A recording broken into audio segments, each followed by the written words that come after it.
Hello guys! Kumusta kayong lahat?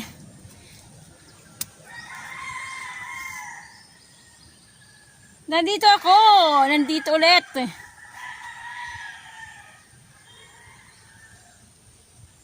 Magtatanggal ako ng damo guys. Yung natitirang damo dito sa may balag, yung sinasabi ko. Tatanggalan ko yung damo dito. Tatanggalan ko siya guys.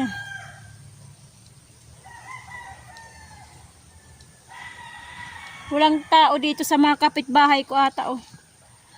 Naririnig ko lang mga manok. Ito sa kapitbahay ko na mayroong ano. Asan ito? Yung mayroong manok. Ayan. Walang tao rin. Ito may mga manok. Maraming manok na pang sabong. Ayan. Yung tumitilao. Parang wala rin atang tao. Karamihan naman dito walang tao talaga. Ako lang talaga tao dito. Araw-araw ako lang mag-isang tao dito. Mga ano niyan, kakahuyan, gubat na. Ayan. Ako lang lagi talaga guys dito. Nakakamero lang tao dito sa may ano, yung may-ari ng manok na nangangalkal. Sa ano, sa hapon, nagpapakain. Yun nandyan. Yun nandyan. Sa hapon lang yan sila pupunta dito, nagpapakain lang, nagpapatuka ng kanilang mga alaga. Tsaka yung aso, pinakakain. Sa hapon lang. Hapon lang talaga, nakamayroon tao dyan. Kaya ako lang talaga dito eh. Minsan naman may dumadaan dito. Eh, may aso nga dumano. Ayan o, may aso. Ayan.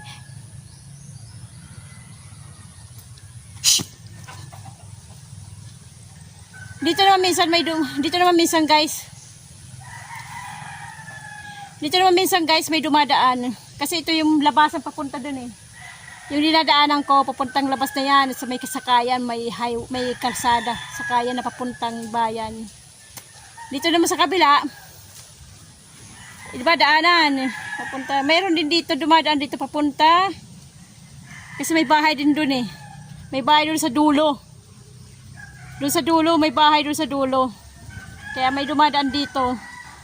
Pauwi doon. Galing dito sa may, yung pinapasukan ko doon na mayroon bumibili ng kopra. Yung trabador, dito pinatitira doon. May isang bahay doon na layo, nasa dulo. Ayun doon. Kaya minsan may dumadaan dito tanghali, hapon. Pauwi hapon. Tanghali naman din, ganun din pauwi. O kaya may nangunguha ng mga kahoy dito sa gubat. Yan, may dumadaan dito. Doon lang nakakaroon ng tao. Pero talaga, ako lang dito. Araw-araw yan. Ako lang, mag-isa. Okay guys, yung bago silip kayo sa aking channel, please subscribe muna. Bago nyo ipagpatuloy yung panunood nyo sa aking mga video. Yung aking video walang kwenta. Para sa akin walang kwenta, ganun ba yun? Okay, magtatanggal ako ng damo. At saka mayroon akong nabiling buto.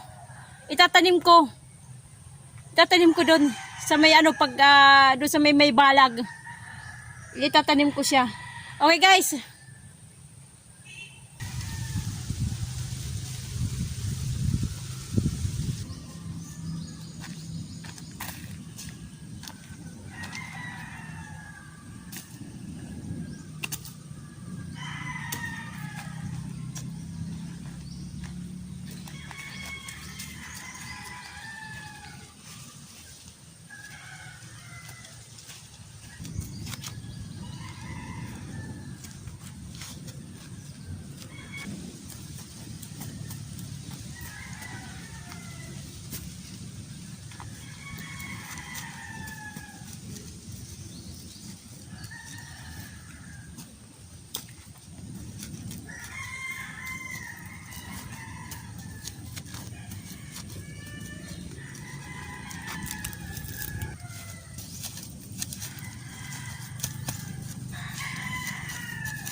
Tinago ko lang yung ano, yung kanyang lagayan, sako, yung lupa.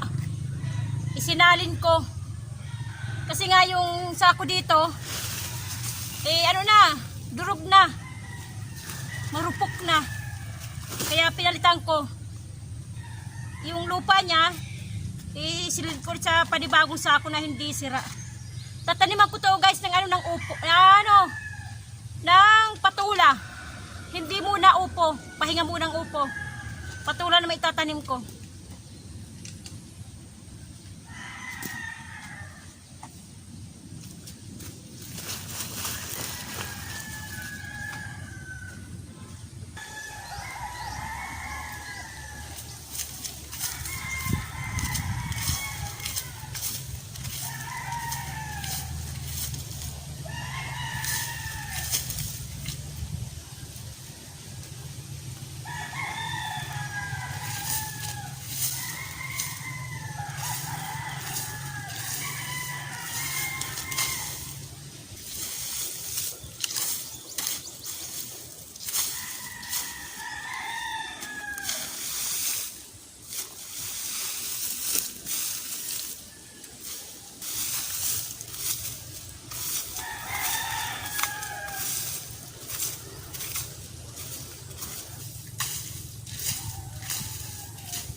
Ito guys, may nabili ako. Patula. Binili ko siya sa bayan, sa palengke.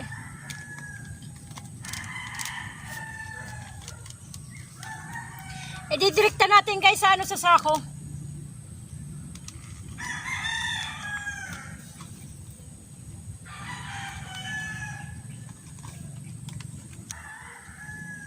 Ayaw mabuksan, ayaw mapunit.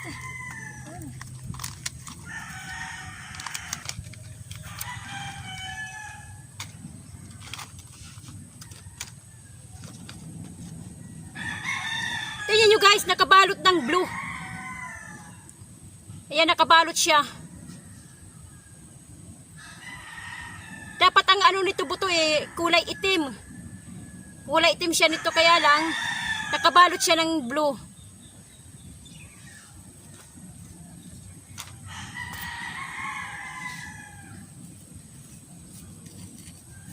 Dadalawahin natin siya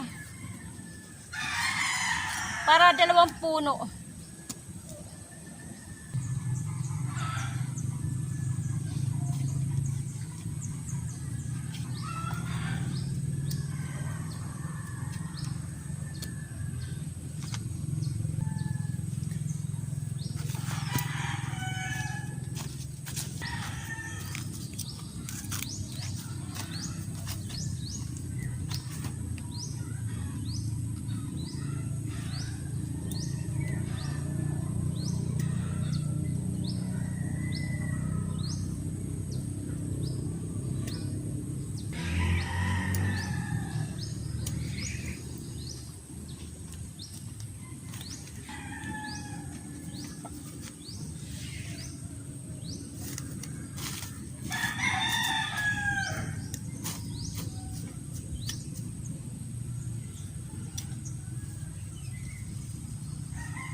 Ayan guys. Bawat isang sako, 2 buto ang itinanim ko.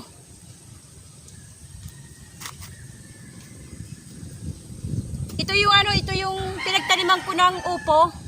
Namatay yung mga upo kaya ginawa ko, patulan na lang, papalitan natin. Para maiba naman, pahinga muna ang upo kasi nga baka hindi pa niya panahon ngayon. Kaya patula muna.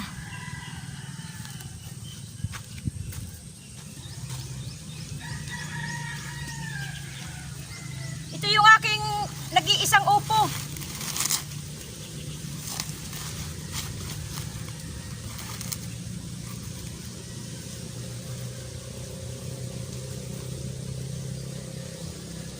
Nalagyan ko siyang ano guys, ng 14-14 or fertilizer.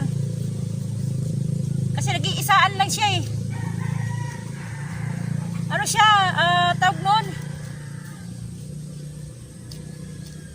Mahina ang kanyang mahina ang pagkatubo niya. Hindi siya malusog guys. Ito yung kanyang 14-14. Ayan. Mga bilog.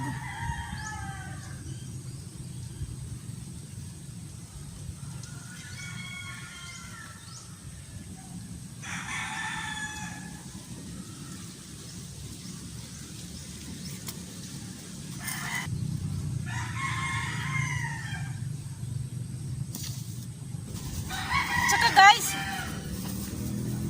para ko malalaman di maganda. Kasi nga, ito yung mga dahon niya, nalanta. Tapos, isang dagkal pa lang siya guys. Nagkakaroon na siya ng bulaklak. Dapat gagapang siya muna doon. Tatas muna siya, gagapang. Ito hindi pa gumagapang may bulaklak na. Isang dangkal pa lang naman Hindi siya maganda. Nag-iisa lang siyang upo na nabuhay. Okay guys. Natapos na.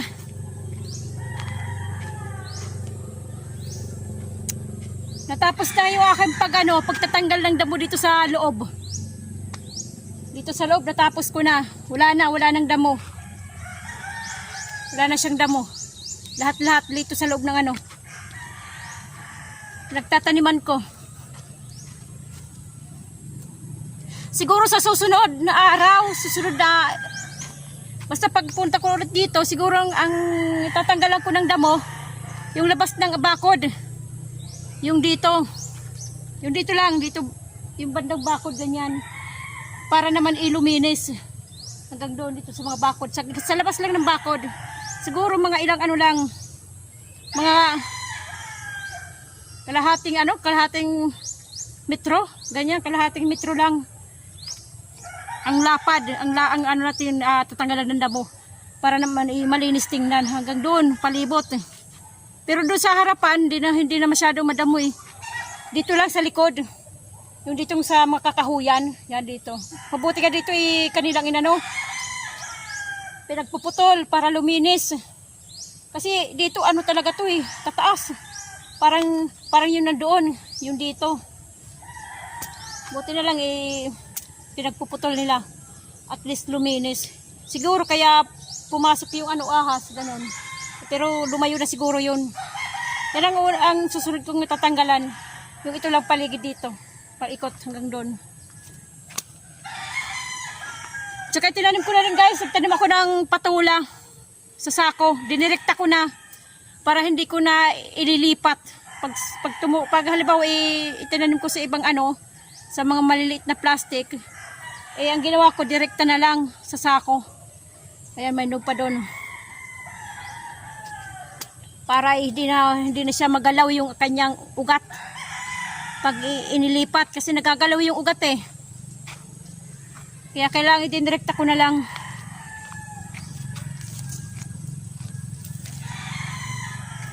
Yung guys, yung ibang yung damo na pinagano ko, sinunog ko na rin doon.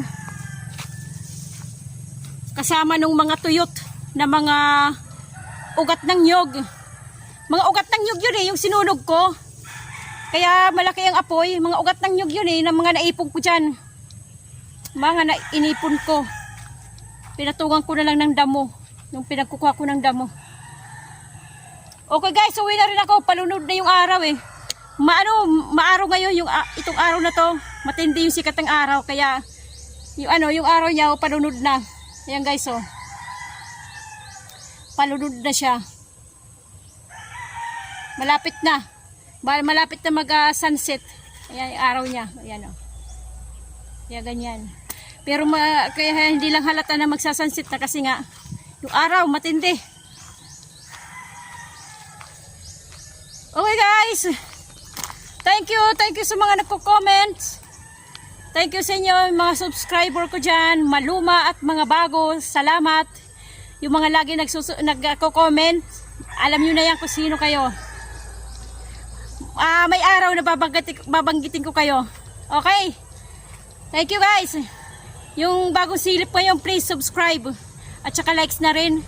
Pwede nyo i-share yung aking video. I-share nyo doon sa inyong mga kaibigan para madagdagan naman tayo. Madagdagan yung ating subscriber guys. Okay? Thank you. Dito ko na natatapusin yung aking munting vlog-vlogan. Yung aking munting video-videohan.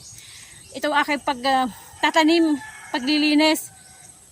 Binibidyohan ko to para sakaling ako'y tumanda. Mayroon akong panunuorin. Sakaling hindi na ako marunong makagawa ng pagbibidyo. Panunuorin ko na lang yung aking mga ginawa mula nung ako'y mag-umpisa. Mag-upload sa YouTube. Kaya alaala ba? Remembrance. Sakaling 'di ba?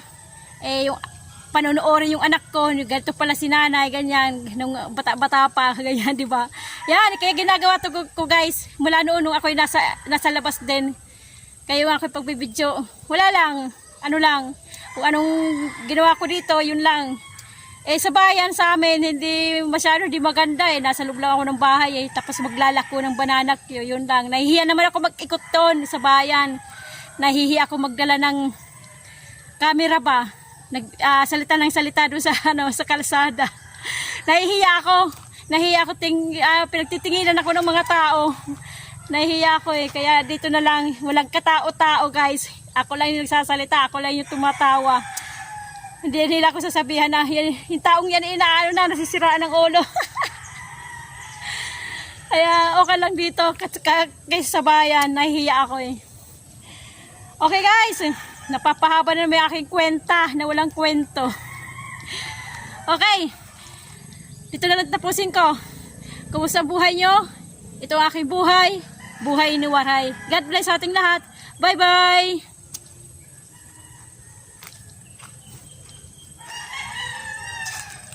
Talagang binabalik-balikan talaga ito kalkaling guys. Ito yung aking sa may sa may luya ng mga patay na nga. Ubi ko, ubi yan yung bunga lang, hindi nasa ilalim yung kanyang hindi nasa lupa, hindi nasa ilalim ng lupa yung bunga, kundi nandito bumubunga siya.